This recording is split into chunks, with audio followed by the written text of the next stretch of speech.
khusus perempuan, khusus kebinian loh. Iya, iya. Mungkin gini nanti diatur. Kalau yang dengan saya bisa sekarang sambil ini. Kalau yang dengan Kodenis nanti saat selesai acara jenengan itu bahasa Jawa ya. Nggak apa-apa. Pian sabarataan. Betul gitu ya. Iya.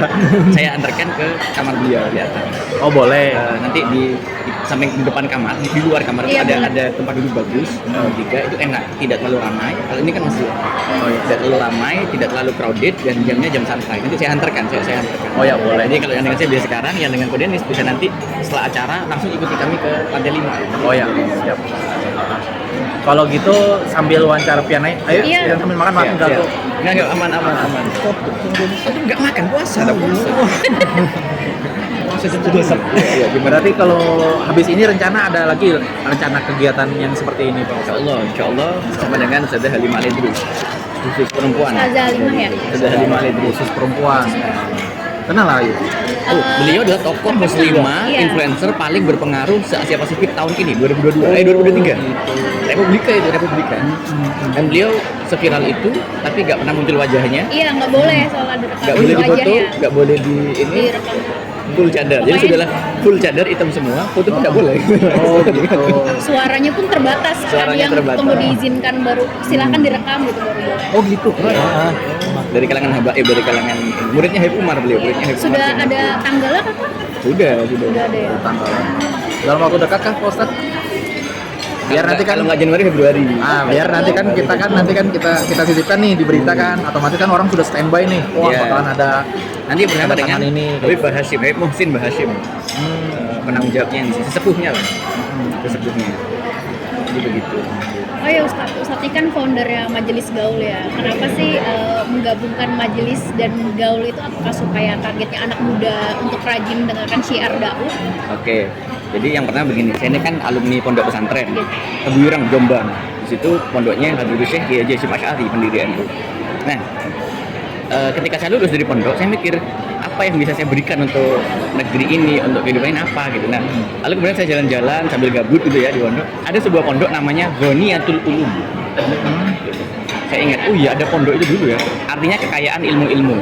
Nah, kalau gitu kenapa kok aku nggak bikin majelis yang cocok buat anak muda, tapi di kalangan para ulama juga masuk, digabunglah namanya Majelis Gaul, singkatan dari Ghaniyatul Ulum.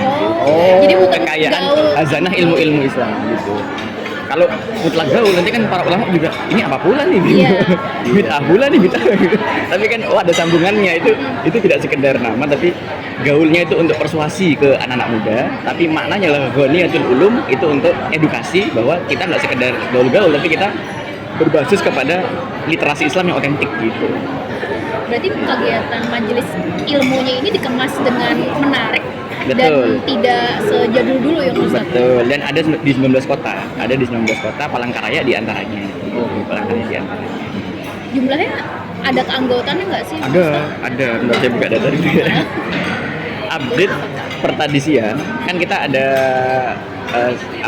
open volunteerism, open keanggotaan itu 47.000 online offline 47.000 di 19 kota, tersebar di 19 kota. Kalau Palangkaraya sendiri? Palangkaraya sekitar 1117.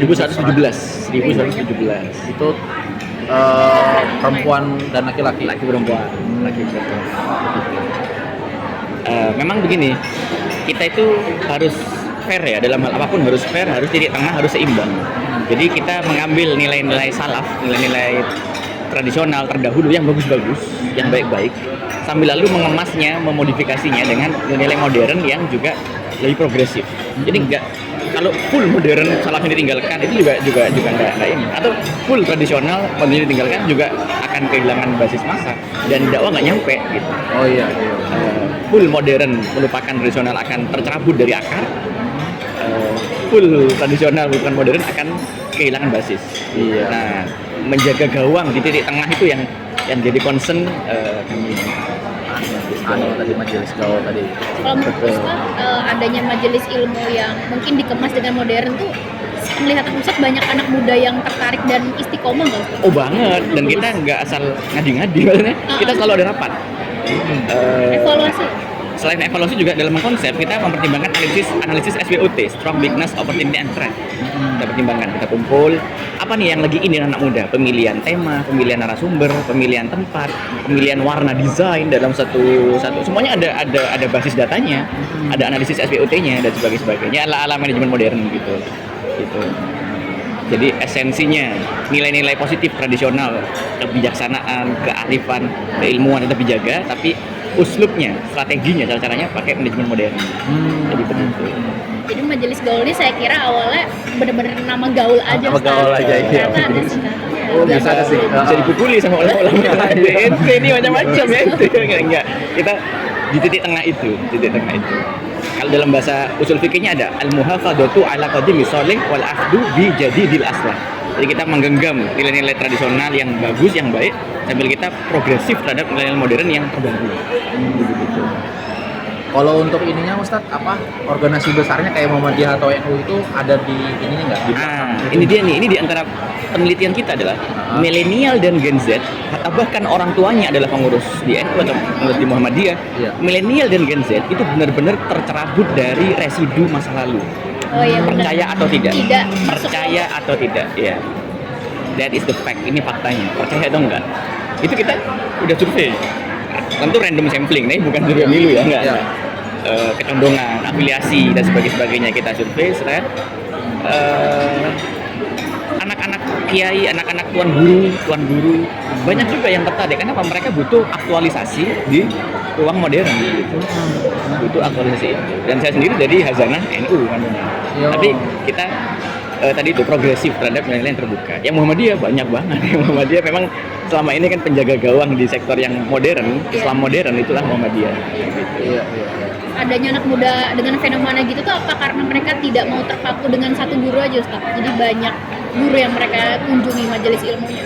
Wah, ini semua dari poin-poin survei itu bisa katakan disilat, dibedah semua sama Pian Sabaratakan. Tapi itu benar. Apa yang ditanyakan persis. Itu bukan hal yang buruk, tapi hal yang bagus. Apa yang ditanyakan persis dengan apa yang kami survei kepada anak-anak. Persis gitu. Jadi hadirnya mereka itu kenapa kok tidak ingin afiliatif? Itu ada beberapa tiga alasan. Yang pertama, mereka selama ini jujur harus diakui terlalu jauh dari nilai-nilai agama. Wis kadung itu bahasa Jawa Terlanjur. ya. Terlanjur itu yang pertama. Yang kedua, orang ada nilai religius terpendam lama, ingin kembali, itu udah gak sempat mikirin ini udah gak sempat. Maka dia cari siapa yang masuk duluan ke dia cari siapa yang acceptable ke dia dan sebagainya. Gitu. Itu yang kedua. Yang ketiga, memang hari ini di tengah majemuknya dan cepatnya arus informasi, kita nggak bisa membendung apa yang diceramahkan di NU bisa kita akses, apa yang diceramahkan di Muhammadiyah atau di yang lain-lainnya bisa kita akses di genggaman tangan kita. Gitu. Suara, video dan sebagainya dengan sangat mudah bisa kita akses. Sehingga apa? Sehingga pluralitas, keberagaman ajaran, mungkin tipikal juga tipe-tipe ustadz atau guru dan sebagainya itu nggak bisa dihindari. Meskipun ada orang bilang jangan belajar gini, tapi tadi di kamar lewat di FYP, lewat di TikTok nggak bisa. Ini zaman baru. Seperti Goldie Roger habis dipenggal melahirkan Luffy, dan sebagainya. Wibu juga pernah Nakama. Iya, banyak nggak tahu ya. Nggak tahu. belum nonton. Nakama. Loh, itu kita sengaja, bahkan kita wajibkan sejam setengah dalam sehari kita itu sengaja apa sih yang ada dalam theatrical of mind anak muda kita ini apa? Anime apa? Nomor 1 Naruto, 2 One Piece gitu. Kita apa tokoh-tokohnya, apa dan ceritanya gitu. Disambungkan Ada waktu. Selain baca kitab terdahulu, baca kitab salaf, baru baca fenomena itu kita gabungkan. Biasanya kalau dalam kegiatan majelis gaul itu rangkaian acaranya ada nggak sih, Ustadz? Kan biasanya kalau dalam majelis ilmu kan hanya datang, kajian atau baca kitab. Nah, ada nggak kegiatan khusus dari majelis gaul ketika syiar? Gini, kegiatan khususnya kita dominannya pada inspirasi, tapi jenis kegiatannya itu beragam. Selalu biasanya kita sisipkan dengan entertain. Selalunya kita sisipkan dengan entertainment. Jadi seperti ada puisi, ada drama. Kalau gini ada puisi nih. Oh, iya. Terus kemudian ada ada live music juga, tapi yang religi ya, yang religi kayak yang di Agam Fahrul kemarin itu, Iya. dan sebagainya. Gitu.